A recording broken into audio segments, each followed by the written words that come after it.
I'm Leigh Brown. This is Crazy Shit in Real Estate.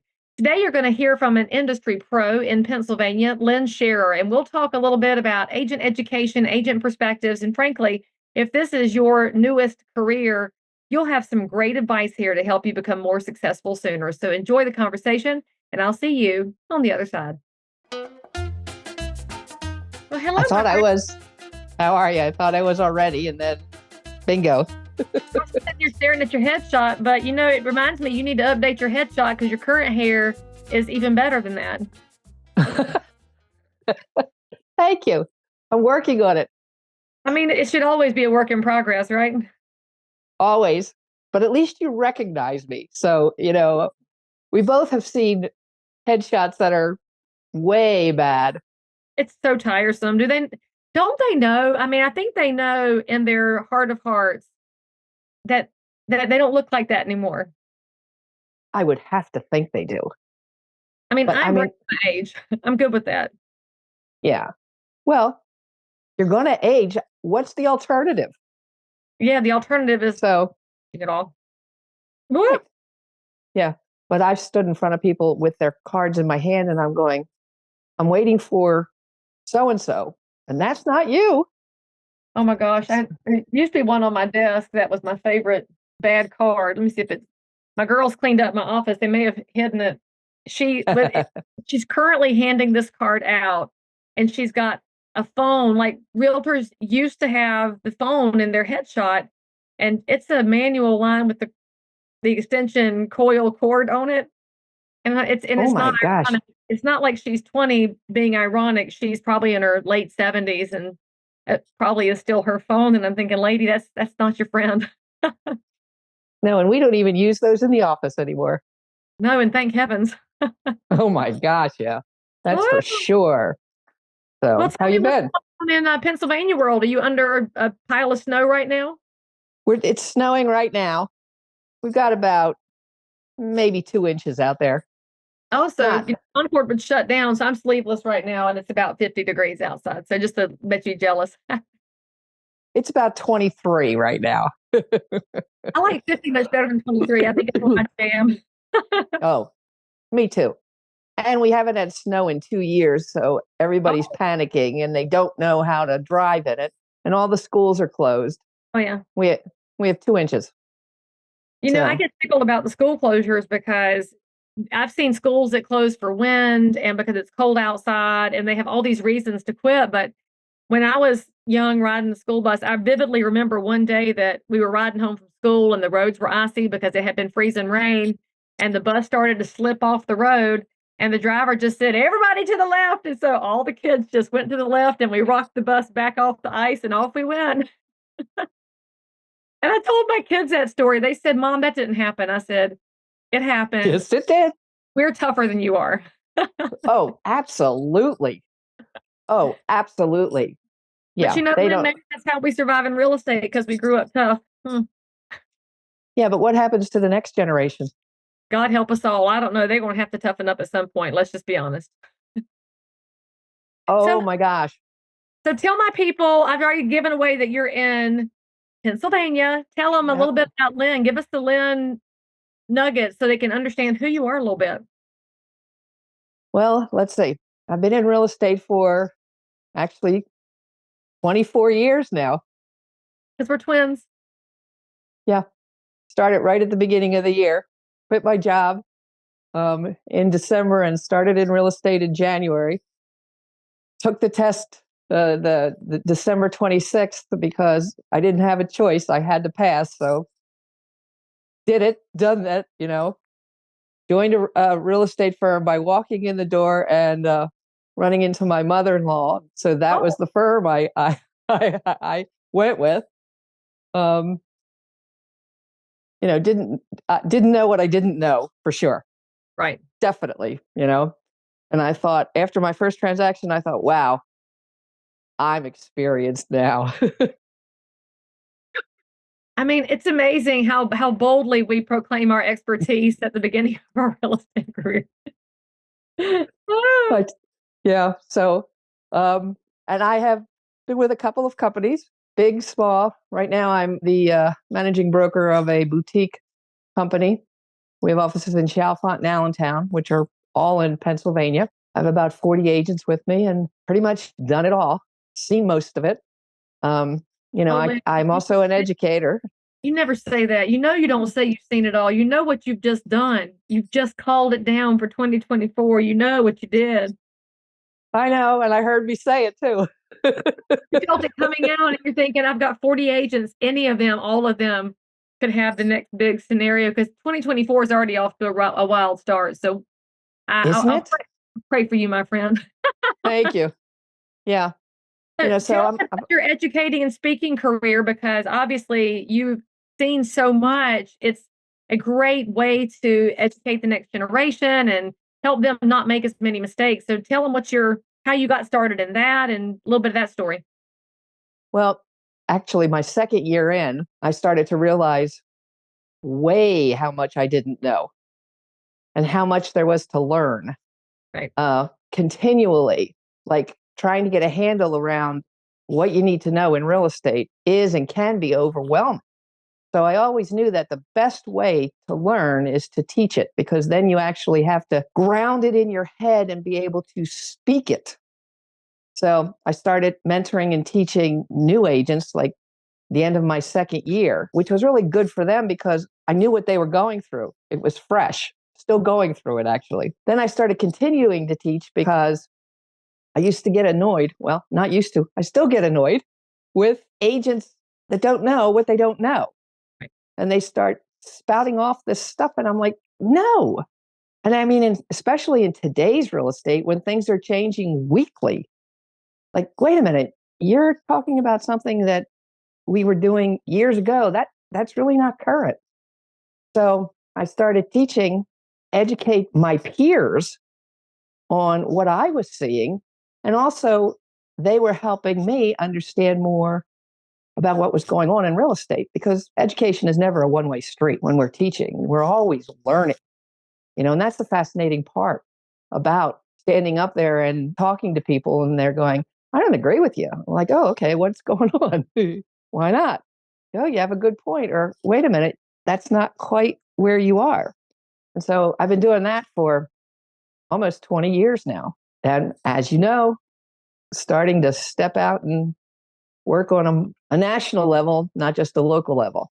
It definitely transcends our state borders and our different marketplaces because the core fundamentals are the same, even though state law is different and local traditions and customs can be different.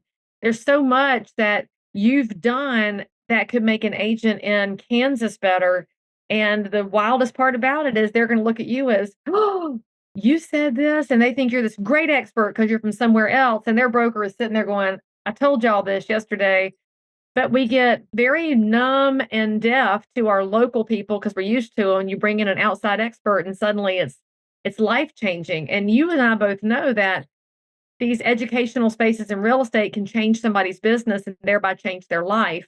And it's so rewarding to see that happen. And I'd love for you to say what the one of those moments. What did you provide in an educational session at some point that it hit home and somebody had an actual benefit from us? Do you have a happy Mama Lynn story? One of my favorite classes is a 7-hour CE class that I teach for new agents. If you're newly licensed in Pennsylvania, yeah, 7 hours. You have to do 2 7-hour required classes. One is called the general module, one is called the residential module. And basically in the class, I review what you learned in the pre-licensing class. But these agents have now been in the business for a while. And so when I speak to them about what they learned in pre-licensing, it actually hits home. Right. So like I'll talk to them about how to explain a contract, how to explain the buyer agency contract. And the first thing that I explain to them is that if they don't get these contracts signed prior to, they're working for free, they're a volunteer. And some of them will say, wait a minute, that's not when I get them signed. I'm like, you need to get them signed at the first substantive conversation. And they're going, oh, no, I get them signed when we do the agreement of sale. I'm like, okay, well, then you're a volunteer and you're really not entitled to be paid. And their eyes go, what? And I'm going, and not only that, you have to fill it out. this section that says what you're going to make, you need to fill that out. Well, I don't get it as much, this year as I did last year, but the seller's paying the commission. I'm like, no, they're not. All of the money is coming from the buyer. You need to let them know what they're paying. And I never heard that before. Nobody's ever told me that. And I'm thinking, I know you're a broker. Oh my gosh. I mean, you're totally right. And the other piece of that in addition to not getting paid, I think a lot of agents don't know that without those papers being signed, they don't have E&O coverage. You know what? I didn't even think of that angle, but yes. 'Cause it's really hard for E&O to cover somebody with no written agreement that says you're preserving anybody. And you can't work for free. We all know that. It's one of the things that agents love to prep work for free. But at Yes. the end of the day, if you haven't ever gotten compensated, you're not going to be covered. Yeah. That's a good point. Didn't think about that one. Every day. But back to the thing that you said in teaching that you get to learn from your students. I think that is one of those universal truths of instruction that we who instruct don't talk about that frequently. That this was why we hated Zoom, because on Zoom, you didn't get the feedback from your audience. You didn't get that energy back. And then when you're in an in-person classroom and the hands go up, sometimes we wish the hands wouldn't go up. We'll be fair. Some people just should be done talking. But somebody Yes. else can say, but what about this? And then it causes a whole different conversation and it makes everybody better. So facilitating the sharing of ideas is so rewarding. And I love that you brought that up because this is a different way to look at it. Well, especially this having realtors sit for an entire day of class. It's just ridiculous. That's not how our people are wired. They're ADD by nature and actually by necessity. So to make them Yes. sit all day, adults don't learn that well when they're seated. And I will love it when they stand and say, I need to No. walk to absorb it. I'm like, absolutely, walk around the room if you need to stay awake and engaged. But then again, if you have 6 of them do it, now you got a mess. Yeah, you do. But the way I like to teach these classes, especially, but most of my classes are, yes, I have an agenda and I have an agenda that's been approved by the state, but I don't have to go in the exact order of the agenda. And I tell them this because, I have a book of slides and I'm like, we'll go through all of these slides, but we may not go through them in order. And then, like, I'll start talking about the Uniform Construction Code and they'll start asking me questions. But what happens? What happens when the basement floods? What happens if the windows aren't big enough? What happens? And then I'll just, go off and start answering those questions. And then we've ticked off a whole line of things that needed to be, but they were relevant at the time. So they understood and picked it up. I can go through that story rather than saying, okay, the Uniform Construction Code is 246 pages, blah, blah, blah, blah, blah. Nobody cares. Yep. And just saying the words universal construction code just tunes them out immediately. Oh, yeah. It's amazing. But if I tell them about the time, you know, I had a house under construction, under agreement, and I got a phone call, of course, like at 8 o'clock at night, and my seller's on the phone going, Lynn, I've been out all day. The hose on my washer blew this morning. I have 6 inches of water in my finished basement. What do I do? We're supposed to settle in 3 weeks. And that's when you say, I'll call you back. Yeah. And then, but everybody's on the edge of their seat now, listening to, well, how the hell did you handle it? What are you doing? What do I do? What if that happens? I'm like, this stuff happens. Basically, I'm telling them, shit happens. Just be ready for it. And it's whatever. Made up of what ifs and whatever moments. That's how people survive in this. You learn how to what if and roll. Yep. That's exactly what you do. And nothing, as an agent, when you're with your client, nothing should upset you. It's just another day in real estate. Like, now, wow. You've been in 24 years. When did that lesson finally work its way into your business? Year 3, year 5? When did you learn how to do that? That's probably one of the hardest skills for a realtor to attain. You know what? I learned that even before I got into real estate. I was a hospital administrator. Well, you definitely can't get attached to the outcome there. Just kidding. I know that's terrible and tacky. I'm so sorry. But I tell my agents, like, guys, you're going to make mistakes. That is part of the job. And I can tell you, not one of the mistakes you make is life or death. Yep. Everything can be fixed as long as you get it quickly. You need to tell me if you think you made a mistake, just tell me. We'll talk about it. And yes, you might be embarrassed. You might have to go back and say, oops, I made a mistake. But I would much rather you do that than try to fix it on the other end when you have a lawsuit. A little bit of embarrassment is a very minimal price to pay. It is. Like nobody's going to die. Mhm. Well, and I tell my agents, right or wrong, I say, if you don't have something that's causing you heartburn, if you haven't had a mistake to happen, if you haven't had somebody file a complaint, then you haven't done any business. And so you do some more deals because the more business you do, the more likely you are to encounter something that's an expensive mistake because all the mistakes are expensive. It is legal risk. It is liability to the brokerage. It just happens. And because it happens, because we're dealing with humans and every human is different. Like you said, you got to figure out a plan, talk to your broker and learn how to what if it and roll with it. Right. Right. And I tell them the same thing. And I think as brokers, we're doing them a disservice if we're not telling them that they are going to make mistakes. There are going to be screw ups, that this is part of the job and just roll with it, but don't hide it.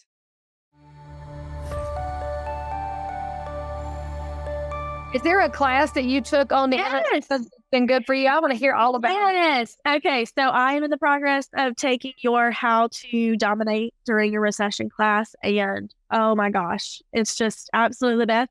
It's really helpful to understand and to know what it was like during the other recession, and to how to proceed.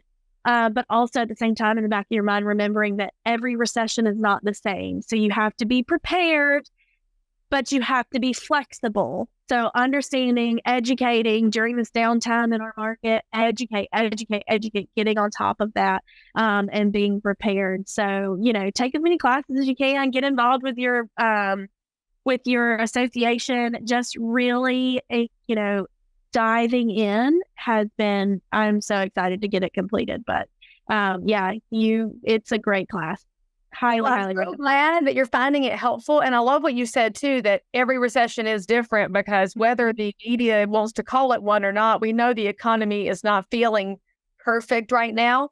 And when things feel that's when we do more education for ourselves so we can give that education to our clients. And so thank you for those kind words. I can't wait to get the full review when you finish it. And by the way, friends, if you follow the link here, we might have a discount code to get you involved in that class as well. So you can join Mackenzie and get some education in your yoga pants in the evenings while you see clients during the day. So thank you for that kind recommendation. I'm so glad you're enjoying the class.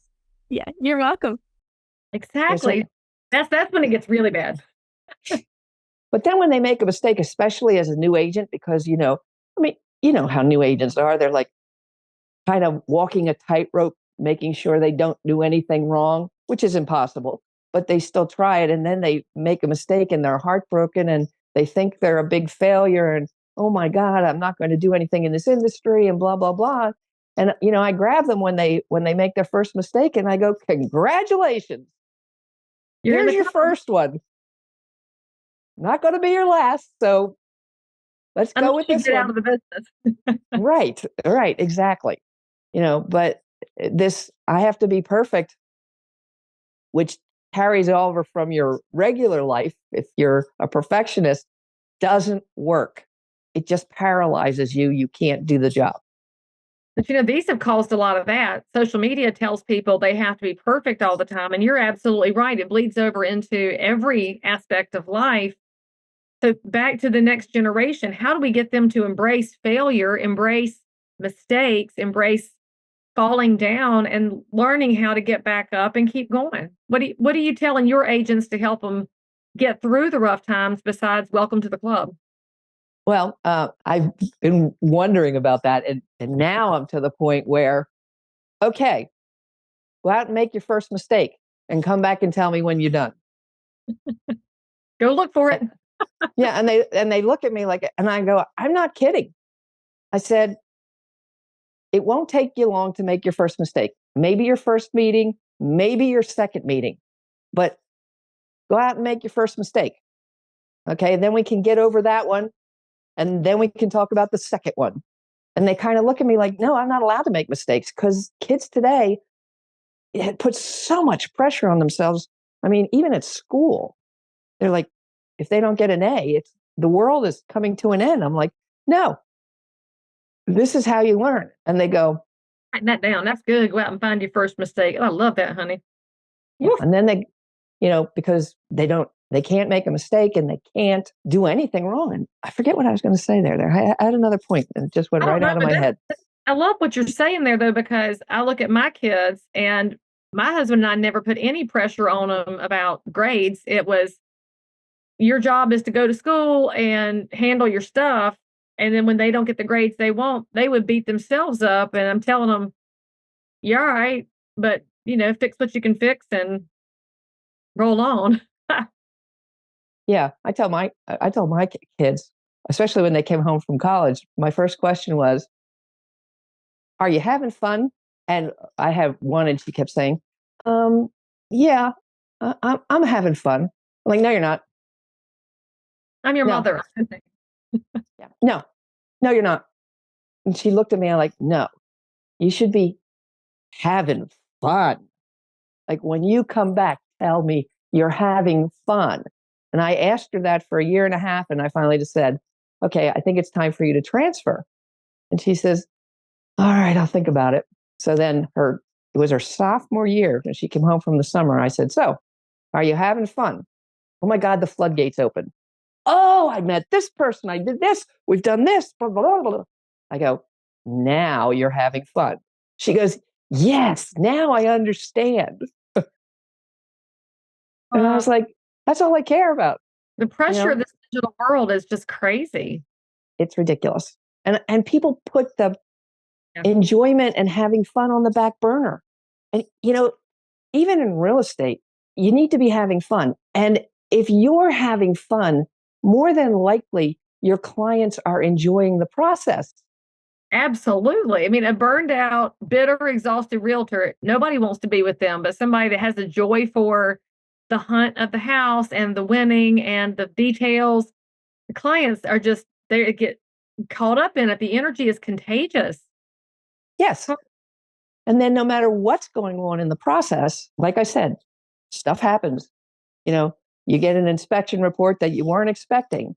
But if you're enjoying the process, it's easier to get over the hump. And well, it's You not know, as scary because there's something else to backstop you, right? If you're miserable the whole time and then something bad happens, it's devastating. yes, yes, it's a So crisis. the other part that we know from being long-term realtors is the right house always works itself out. It's the Isn't universal truth, and the house that has all the hiccups and they never buy it, you figure out later exactly why, but you can't see it at the time. It's such a cool thing. Oh my gosh, I totally agree. I totally agree. I had one client that I took out to a house, and they were friends before and the wife was actually dancing on the stoop at the front door while I was trying to get the door open and I was having trouble. And she looked like she was going to wet her pants kind of thing, dance. And I said to her, I said, "Dorothea, do you have to go to the bathroom as soon as we get in here?" She goes, "No, no, no, no. This is my house. This is my house. This is my house." I said, "How about if we look at it before you decide?" She goes, "No, this is my house." We opened the door, and of course, it was her house. It was gorgeous, but it But was you know what? so funny. What? You know what you're describing? Do you remember the scene in Miracle on 34th Street where at the end of the movie, where remember Natalie Wood was the little Yes, girl and yes, they're yes. driving, she's like, stop, that's it. And they're like, what are you doing, kid? He's like, this is my house. This is my house. And then it was. I'm getting all goosebumps. I love that scene. Yeah, And you're describing that, but it happens for all of our clients. And we all all of know our their clients. eyes sparkle. If they're not dancing on the front step, they're thinking about it. Oh, we need Yeah. to get that clip out and make a whole show of it. I don't know that our real estate people right now talk about that scene. It's so perfect, except for they're kind of trespassing in the house. But outside of that, But yeah, but that, no, that I totally agree. oh, When people are devastated when they don't get the house. And then I always say to them, like, I know you don't want to hear this, but you'll get the house you're supposed to have. And they'll go, oh, but this one is, I'm like, you weren't supposed to have this one.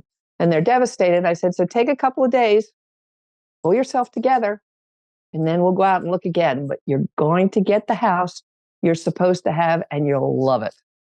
I And, usually tell them it probably fell apart because there were termites and you just didn't know, or there was a cracked foundation or fungal growth, and you just got rescued from a house. yeah, yeah. But when they hear me say that, sometimes they're like, I don't want to hear that. This is my house. I'm like, and But I could it's feel a the energy's off, yeah. but they don't, you can't put your finger on it, but the energy's not right. And then all of a sudden, you walk into the house and you go, oh, this is their house. Now let them figure it out. But maybe this is one of those reasons that I just don't think it's realistic that AI ever replaces a realtor or that any app or website replaces the realtor because it's a human thing to fall in love with the house. It's a human thing to get excited about it. And it's the other human that recognizes it so you can figure out a plan. And then when it doesn't work out for whatever reason, the human is the one that absorbs that emotion and helping them think through, take a couple of days, we'll get to the next house. And I just don't know that we emphasize enough the humanity of real estate when we talk about comps and interest rates and inventory. And then even when you talk about, code of ethics and the things that we do, we don't talk about the underlying absolute connective humanity in this very cool profession. No, and I don't know anybody that has bought their primary house because it fit their financial needs. No. Not one. It was an emotional purchase. They could see themselves living there. They were comfortable in the house. Their lifestyle was enveloping the house that they purchased. Which is also on the other end, though, makes it difficult a lot of times when you're trying to sell the house because the seller has such an emotional attachment to the house that they can't let go. And then it doesn't sell because it's not ready to sell because the seller's not ready to sell. And so having that conversation with the seller, first off, the first time you try to have that conversation with the seller, they think you're crazy. Right. Like you have to let go of this house. You have to go through and say goodbye to your house. And they're like, well, we're selling it. How much more do I have? I'm like, okay. And then I'll take them into a room and I'll say, tell me about this room. And they'll go, oh, this is where we had all of our conversations. This is where I played with my kids. This is where, I nursed my baby. This is where blah, blah, blah. And I said, these are the things that you need to put in your treasure trove. And now you have to thank this room for what it did for you and say goodbye. And they look at you like, are you kidding me? I said, humor me. Yeah, just humor me and try it. Well, when you work with seniors, okay, so they're moving this is their last house, basically. They're moving into a senior center or they're moving into, with a family member. It's not only the house. Right. It's like, oh, I have a piano. Well, you know how hard it is to get rid of a piano now. I don't know about you, but everybody in my generation grew up with a piano in their living room or family room. And now these people have been saving this piano to give to their kids. And they'll look at me. No, they'll look at me and they'll go, I'm saving this for my son. And I said, have you asked your son if he wants this piano? Well, he learned all of his lessons on here, that he learned how to play the piano. He's very good, blah, blah, blah. Everything in that room has a story. The chair has a story. The table has a story. So trying to get them to downsize their stuff, it's not stuff, it's memories. You're so right. And I think agents, if they would slow down a little more and follow that process you're describing, could actually serve better. But too many agents roll in the house and they say, okay, we've got to stage it, we've got to declutter it, that's not clutter to that seller. It's their Correct freedoms. And I'm sitting here thinking, because you're talking about undoing the emotional attachment for a seller. Yeah. And when you're buying when we're the buyer's agent, we're trying to help them create an emotional attachment. And now I'm wondering, and this is just me thinking out loud, and you don't mind? Nope. There's this statistic at the National Association of Realtors that almost 80% of the public, they are very happy or they're happy or very happy with their realtor. Had a great experience, no problem. When they go to sell it, only 12% use the same agent. They're using somebody different. For all these years, and I think every other instructor, have used that as a chastisement to agents who have not kept up with their people appropriately. And granted, they haven't. But now I'm wondering if there's a deeper psychological thing going on one side of the transaction, you're building it, and on the other side, you're breaking it. And is the seller looking for a new relationship because they do need to detach? I wonder if there's something more than we've ever looked at.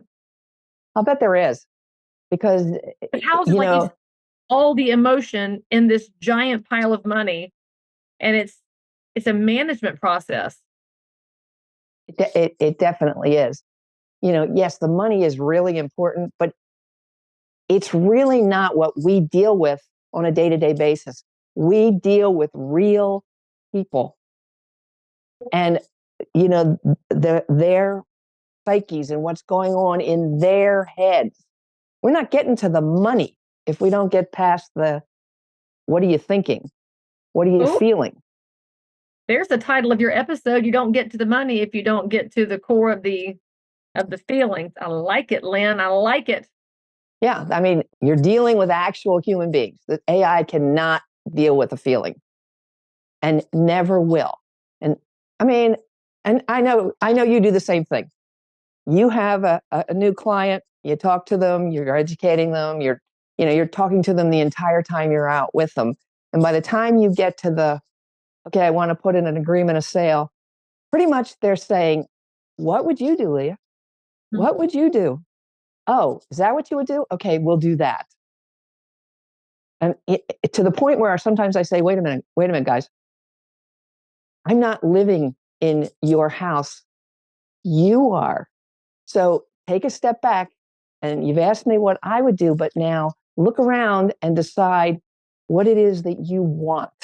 Because they follow you around and they take your suggestions like they're law.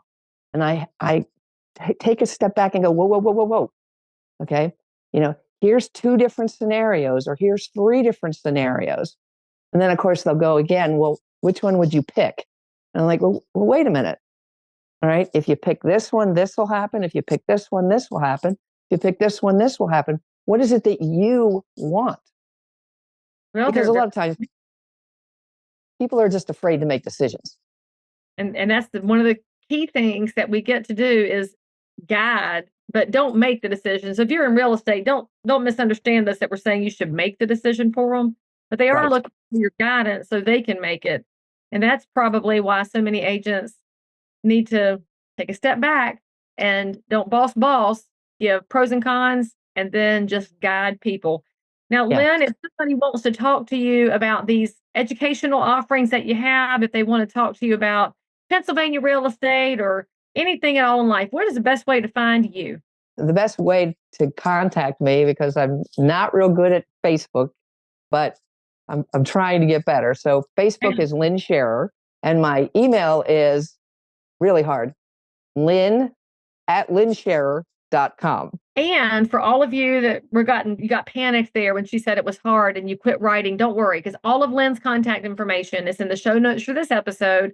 So you can go look her up, click to follow, click to email her, and reach out to her and ask her if she wants to bring her perspective on teaching to your marketplace, or reach out to her about buying and selling in her area of Pennsylvania. Just think Billy Joel and you'll remember Allentown. And Lynn, thank you so much for coming on the show. I'm very grateful for what you're doing to help make agents better in your marketplace and beyond.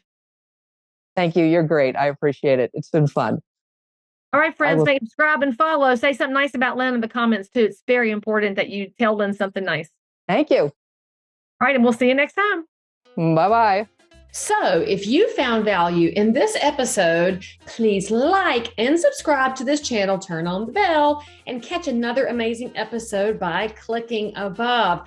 Crazy Shit in Real Estate is also available in all of your normal podcast apps. So if that's where you like to hang out, go find me, click subscribe, and most importantly, leave me a review that says you think I'm awesome, my guests are awesome, or this content is just exactly what you were looking for. And then, by the way, if there's something you need, you want to learn about something, you can comment below anytime. You can also send me a direct message if you need to remain anonymous. No judgment. But anyway, I'll only judge if you forget to subscribe and click. I'll see you next time.